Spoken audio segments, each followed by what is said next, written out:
xalqını, millətini sevən bir doktordur və onların maariflənməsi üçün hər zaman əlindən gələni əsirgəməyən bir doktordur.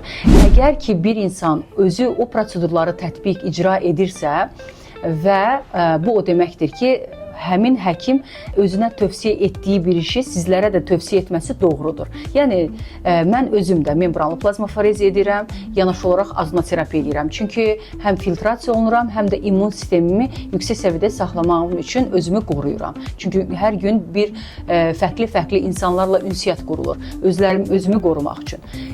Yanaşı olaraq da sizin Günel həkiminiz sizlərə həqiqətən də bu iki prosedur icra olunması tövsiyə deyilsə, sizə doğru qərar verəcək ki, sizə azoterapiya olmaz və ya sizə qan təmizləmə proseduru olmaz. Ona görə də mən deyərdim ki, sizlər mənim səhifəmdə dinlədiyiniz hər hansısa bir məlumatlar varsa, sizlərin sırf bu prosedurların daha doğru, daha düzgün maariflənmənizə kömək edən bir həkimdir.